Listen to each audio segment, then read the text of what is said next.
سورة الحديد بسم اللہ الرحمن الرحیم شروع اللہ کا نام لے کر جو بڑا مہربان نہایت رحم والا ہے۔ جو مخلوق آسمانوں اور زمین میں ہے اللہ کی تسبیح کرتی ہے اور وہ غالب ہے، حکمت والا ہے۔ آسمانوں اور زمین کی بادشاہی اسی کی ہے، وہی زندگی دیتا ہے اور وہی موت دیتا ہے اور وہ ہر چیز پر قادر ہے۔ وہی اول اور وہی آخر اور اپنی قدرتوں سے سب پر ظاہر اور پھر بھی پوشیدہ ہے، اور وہ ہر چیز کا خوب جاننے والا ہے۔ وہی ہے جس نے آسمانوں اور زمین کو 6 دن میں پیدا کیا، پھر عرش پر جلوہ افروز ہوا۔ جو چیز زمین میں داخل ہوتی اور جو اس سے نکلتی ہے اور جو آسمان سے اترتی اور جو اس میں چڑھتی ہے، سب اس کو معلوم ہے۔ اور تم جہاں کہیں بھی ہو وہ تمہارے ساتھ ہوتا ہے، اور جو کچھ تم کرتے ہو اللہ اس کو دیکھ رہا ہے۔ آسمانوں اور زمین کی بادشاہی اسی کی ہے اور سب معاملات اسی کی طرف رجوع ہوتے ہیں۔ وہی رات کو دن میں داخل کرتا اور دن کو رات میں داخل کرتا ہے، اور وہ دلوں کے بھیدوں تک سے واقف ہے۔ لوگوں، اللہ پر اور اس کے رسول صلی اللہ علیہ وآلہ وسلم پر ایمان لاؤ، اور جس مال میں اس نے تم کو اپنا نائب بنایا ہے اس میں سے خرچ کرو۔ اب جو لوگ تم میں سے ایمان لائے اور مال خرچ کرتے رہے ان کے لیے بڑا ثواب ہے۔ اور تم کیسے لوگ ہو کہ اللہ پر ایمان نہیں لاتے، حالانکہ اس کے پیغمبر صلی اللہ علیہ وآلہ وسلم تمہیں بلا رہے ہیں کہ اپنے پروردگار پر ایمان لاؤ، اور اگر تم کو یقین ہو تو وہ تم سے اس کا عہد بھی لے چکا ہے۔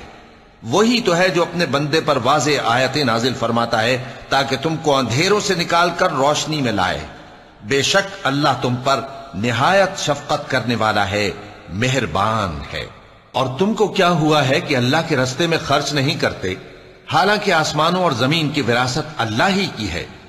جس شخص نے تم میں سے فتح مکہ سے پہلے خرچ کیا اور جنگ کی، وہ اور جس نے یہ کام بعد میں کیے وہ برابر نہیں۔ ان کا درجہ ان لوگوں سے کہیں بڑھ کر ہے جنہوں نے بعد میں مال خرچ کیے اور کفار سے جنگ کی، اور اللہ نے سب سے ہی ثواب نیک کا وعدہ کیا ہے، اور جو کام تم کرتے ہو اللہ ان سے واقف ہے۔ کون ہے جو اللہ کو نیک نیتی سے قرض دے تو وہ اس کو کئی گنا ادا کرے گا، اور اس کے لیے عزت کا صلہ یعنی جنت ہے۔ جس دن تم مومن مردوں اور مومن عورتوں کو دیکھو گے کہ ان کے ایمان کا نور ان کے آگے آگے اور داہنی طرف چل رہا ہے، تو ان سے کہا جائے گا کہ تم کو بشارت ہو کہ آج تمہارے لیے باغ ہیں جن کے نیچے نہریں بہ رہی ہیں، ان میں تم ہمیشہ رہو گے، یہی بڑی کامیابی ہے۔ اس دن منافق مرد اور منافق عورتیں مومنوں سے کہیں گے کہ ہمارے لیے انتظار کرو کہ ہم بھی تمہارے نور سے روشنی حاصل کریں۔ ان سے کہا جائے گا کہ پیچھے کو لوٹ جاؤ، پس وہاں نور تلاش کرو۔ پھر ان کے بیچ میں ایک دیوار کھڑی کر دی جائے گی جس میں ایک دروازہ ہوگا، جو اس کی جانب اندرونی ہے اس میں تو رحمت ہے، اور جو بیرونی جانب ہے اس طرف عذاب ہے۔ تو منافق لوگ مومنوں سے کہیں گے کہ کیا ہم دنیا میں تمہارے ساتھ نہ تھے؟ وہ کہیں گے کیوں نہیں تھے، لیکن تم نے خود اپنے آپ کو بلا میں ڈالا اور ہمارے لیے گردش زمانہ کے منتظر رہے، اور اسلام میں شک کیا، اور فضول آرزوؤں نے تم کو دھوکے میں ڈالے رکھا، یہاں تک کہ اللہ کا حکم آ پہنچا اور اللہ کے بارے میں تم کو وہ شیطان بڑا فریبی فریب دیتا رہا۔ تو آج تم سے کوئی معاوضہ نہیں لیا جائے گا اور نہ کافروں ہی سے قبول کیا جائے گا۔ تم سب کا ٹھکانہ دوزخ ہے کہ وہی تمہارے لائق ہے، اور وہ بری جگہ ہے۔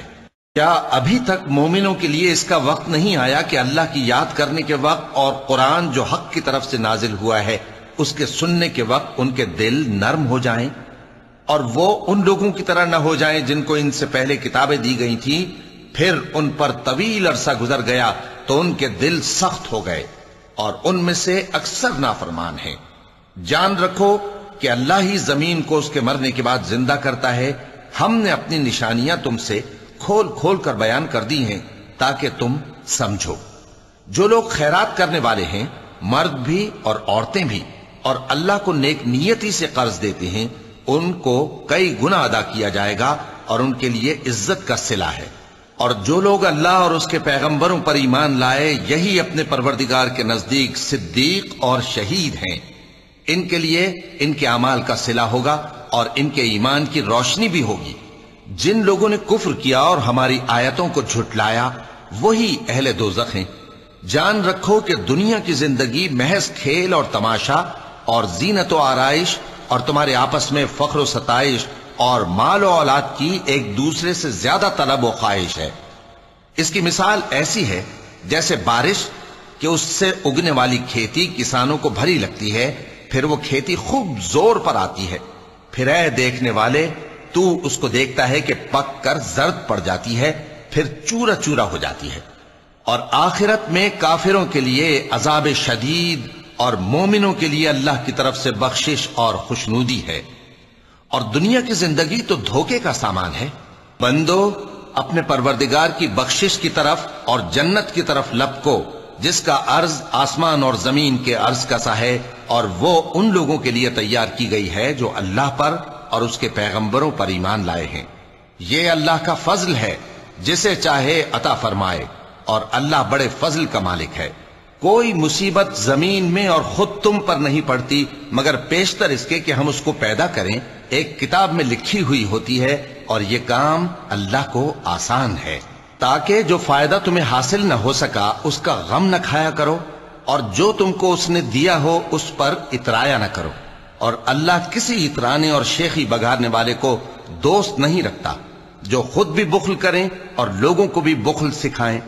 اور جو شخص روگردانی کرے تو اللہ بھی بے نیاز ہے، لائق حمد و ثنا ہے۔ ہم نے اپنے پیغمبروں کو کھلی نشانیاں دے کر بھیجا اور ان پر کتابیں نازل کی اور میزان عدل، تاکہ لوگ انصاف پر قائم رہیں۔ اور لوہا پیدا کیا کہ اس میں اسلحہ جنگ کے لحاظ سے زور بھی بہت ہے اور لوگوں کے لیے فائدے بھی ہیں، اور اس لیے کہ جو لوگ بن دیکھے اللہ اور اس کے پیغمبروں کی مدد کرتے ہیں اللہ ان کو معلوم کرے۔ بے شک اللہ زور آور ہے، غالب ہے۔ اور ہم نے نوح اور ابراہیم کو پیغمبر بنا کر بھیجا اور ان کی اولاد میں پیغمبری اور کتاب کے سلسلے کو وقتاً فوقتاً جاری رکھا، سو بعض تو ان میں سے ہدایت پر ہیں اور اکثر ان میں سے نافرمان ہیں۔ پھر ان کے پیچھے انہی کے قدموں پر اور پیغمبر بھیجے، اور ان کے پیچھے مریم کے بیٹے عیسیٰ کو بھیجا، اور ان کو انجیل عنایت کی، اور جن لوگوں نے ان کی پیروی کی ان کے دلوں میں شفقت اور مہربانی ڈال دی۔ اور ترک دنیا والی نئی بات تو خود انہوں نے نکال لی، ہم نے ان کو اس کا حکم نہیں دیا تھا، مگر انہوں نے اپنے خیال میں اللہ کی خوشنودی حاصل کرنے کے لیے آپ ہی ایسا کر لیا تھا، پھر جیسا اس کو نبھانا چاہیے تھا نبھا بھی نہ سکے۔ پس جو لوگ ان میں سے ایمان لائے ان کو ہم نے ان کا اجر دیا، اور ان میں بہت سے نافرمان ہیں۔ مومنو اللہ سے ڈرو اور اس کے پیغمبر پر ایمان لاؤ، وہ تمہیں اپنی رحمت سے دگنا اجر عطا فرمائے گا اور تمہارے لیے روشنی کر دے گا جس میں تم چلو گے، اور تم کو بخش دے گا، اور اللہ بخشنے والا ہے، مہربان ہے۔ یہ باتیں اس لیے بیان کی گئی ہیں کہ اہل کتاب جان لیں کہ وہ اللہ کے فضل پر کچھ بھی قدرت نہیں رکھتے، اور یہ کہ فضل اللہ ہی کے ہاتھ میں ہے، وہ جس کو چاہتا ہے دیتا ہے، اور اللہ بڑے فضل کا مالک ہے۔ صدق اللہ العظیم۔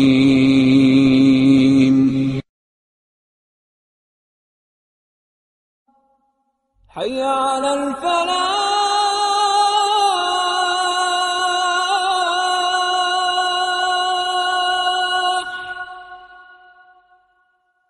حی علی الفلاح۔